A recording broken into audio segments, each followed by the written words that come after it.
Hi guys, welcome back to my YouTube channel Raja Vikram art and study. आपका हमारे YouTube channel में हार्दिक स्वागत है। तो फ्रेंड्स, आज के इस वीडियो में हम लोग सामाजिक विज्ञान की जो ब्लूप्रिंट बोर्ड द्वारा प्रकाशित की गई है, आज उसे पढ़ेंगे। ये हमारी ब्लूप्रिंट हाई स्कूल परीक्षा 2020-21 जो कक्षा 9वीं के लिए विषय सामाजिक विज्ञान। आप देख सकते हैं ये पूर्णांक 80 नंबर का पेपर आएगा, समय 3 घंटे। ये पूरी ब्लूप्रिंट हमारे सामने है, जिसमें इकाई आवंटिक अंक विवरण अध्याय एवं विषय वस्तु आवंटिक अंक दे रखे हैं, क्रमवार प्रश्नों की संख्या दे रखी है, कुल प्रश्न दे रखे हैं हमें। सबसे पहले हम सामाजिक विज्ञान में देखते हैं कि समकालीन भारत एक, ये समकालीन भारत एक जो भूगोल के अंतर्गत आता है, इसमें से कुल 26 अंक के प्रश्न हमें पूछे जाएंगे वार्षिक परीक्षा में।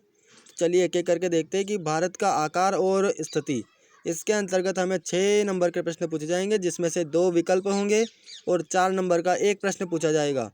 इस प्रकार टोटल एक प्रश्न पूछा जाएगा ऑब्जेक्टिव प्रश्नों को छोड़कर। अध्याय 2 की हम बात करें तो भारत का भौतिक स्वरूप, भारत का भौतिक स्वरूप, इसमें से कुल 6 अंक के प्रश्न पूछे जाएंगे, जिसमें से एक ऑब्जेक्टिव और 5 अंक का एक प्रश्न होगा जो दीर्घ उत्तरी। इस प्रकार टोटल प्रश्नों की संख्या 1 होगी। अगला हम अध्याय 3 अगर देखें तो अपवाह, जिसमें से 4 अंक के कुल प्रश्न पूछे जाएंगे, जिसमें से एक ऑब्जेक्टिव और 3 अंक का एक प्रश्न होगा। 3 नंबर का एक प्रश्न और एक प्रश्न टोटल पूछा जाएगा। अगला है जलवायु, अध्याय 4 जलवायु, इसमें से कुल अंक है 4, जिसमें एक ऑब्जेक्टिव और 3 अंक का एक प्रश्न होगा। इस प्रकार प्रश्नों की संख्या टोटल 1 ही होगी। अगला है अध्याय 5 प्राकृतिक वनस्पति एवं वन्य प्राणी, टोटल 6 अंकों के प्रश्न हमसे पूछे जाएंगे, जिसमें से 2 तो ऑब्जेक्टिव होंगे और 4 नंबर का एक प्रश्न होगा। प्रश्नों की संख्या 1 ही होगी। इस प्रकार से दोस्तों आप लोग देख सकते हैं कि अध्याय 1 और अध्याय 2, अध्याय 3, अध्याय 4 और अध्याय 5, इन पाँचों पाठों से हमें कुल मिलाकर 26 अंक के प्रश्न पूछे जाएंगे, जिनका विवरण हमने ऊपर देख लिया है। अगला हम देखेंगे दूसरी इकाई के अंतर्गत भारत और समकालीन विश्व भाग 1, भारत और समकालीन विश्व भाग 1, इसके अंतर्गत हमें टोटल 26 अंक के प्रश्न पूछे जाएंगे। चलिए विस्तार से समझते हैं कि अध्याय 1 फ्रांसीसी क्रांति, ये फ्रांसीसी क्रांति जो अध्याय है हमारा, उससे टोटल 10 अंक के प्रश्न पूछे जाएंगे, जिनमें एक ऑब्जेक्टिव, 2 नंबर का एक प्रश्न, 3 नंबर का एक प्रश्न और 4 अंक का एक प्रश्न होगा। इस प्रकार से ऑब्जेक्टिव प्रश्नों को छोड़कर टोटल प्रश्नों की संख्या 3 होगी। अगला हम देखें अध्याय 2 यूरोप में समाजवाद एवं रूसी क्रांति, इस अध्याय से हमें टोटल 10 अंक के प्रश्न पूछे जाएंगे, जिसमें से 2 नंबर का एक प्रश्न होगा, 3 नंबर का एक प्रश्न होगा और 5 अंक का 5 नंबर का एक प्रश्न आपसे पूछा जाएगा। इस प्रकार टोटल 3 प्रश्न पूछे जाएंगे, 2 नंबर का, 3 नंबर का और 5 नंबर का। अगला है अध्याय 3 नात्सीवाद एवं हिटलर का उदय, इस अध्याय से हमें टोटल 8 अंक के प्रश्न पूछे जाएंगे, जिनमें से 2 तो ऑब्जेक्टिव होंगे, 2 नंबर का एक प्रश्न होगा और 4 नंबर का एक प्रश्न हमसे पूछा जाएगा। इस प्रकार कुल प्रश्नों की संख्या 2 होगी। तो अगली इकाई के अंतर्गत हम पढ़ते हैं कि अध्याय 1 लोकतंत्र क्यों तथा लोकतंत्र क्यों, इस अध्याय से वार्षिक परीक्षा में टोटल 7 अंक के प्रश्न पूछे जाएंगे, जिनमें से एक ऑब्जेक्टिव होगा, 2 अंक का एक प्रश्न होगा और 4 अंक का एक प्रश्न होगा। इस प्रकार प्रश्नों की संख्या 2 होगी। अगला अध्याय 2 देखें हम संविधान निर्माण, तो इस संविधान निर्माण वाले अध्याय से हमें टोटल 3 अंक के प्रश्न पूछे जाएंगे, जिनमें से एक ऑब्जेक्टिव होगा, 2 अंक का एक प्रश्न होगा। इस प्रकार से प्रश्नों की संख्या तो 1 ही होगी। ये सभी अध्याय लोकतांत्रिक राजनीति के अंतर्गत आते हैं। अगला अध्याय हम देखें अध्याय 3 चुनावी राजनीति, जो हमें 4 अंक का पूछा जाएगा और 4 अंक का केवल एक ही प्रश्न पूछा जाएगा और एक ही प्रश्न होगा 4 अंक का।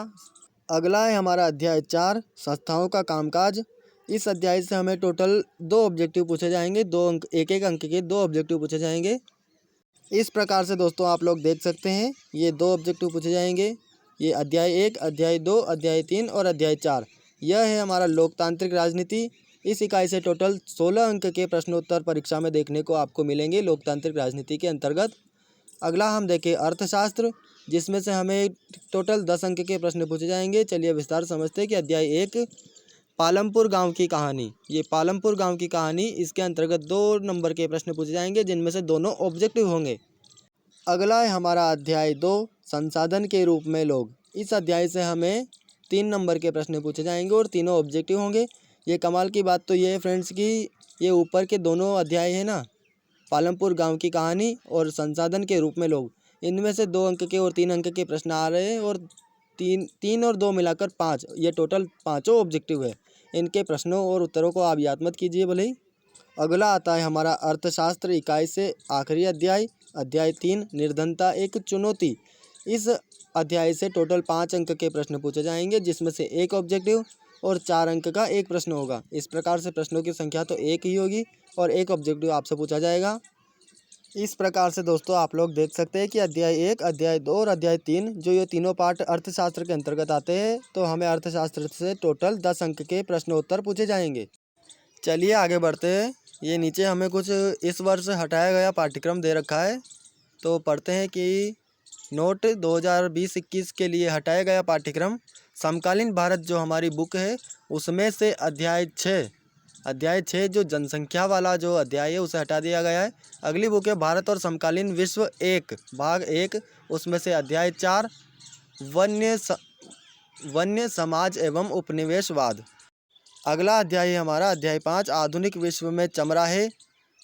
अगली किताब है हमारी लोकतांत्रिक राजनीति में हटाया गया है अध्याय 5 लोकतांत्रिक अधिकार, ये पाठ हटा दिया गया है। अगला है अर्थशास्त्र किताब से अध्याय 4 भारत में खाद्य सुरक्षा, इस अध्याय को भी हटा दिया गया है जो अर्थशास्त्र के अंतर्गत आता है।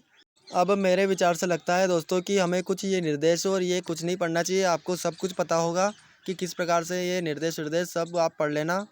आप लोग तो केवल सामाजिक विज्ञान की ब्लूप्रिंट पढ़ लीजिए, ये निर्देश पढ़ने में अपना टाइम वेस्ट मत कीजिए। हर वीडियो में अपन यही गलती करते आए हैं, इस वीडियो में ये गलती नहीं करेंगे। ठीक है दोस्तों, अच्छे से पढ़िए और अपनी स्टडी कंटिन्यू करते रहिए। और दोस्तों अपने आने वाली परीक्षा में बहुत बढ़िया अच्छे नंबर लाइए। इसी शुभकामना के साथ मिलते हैं अगले वीडियो में।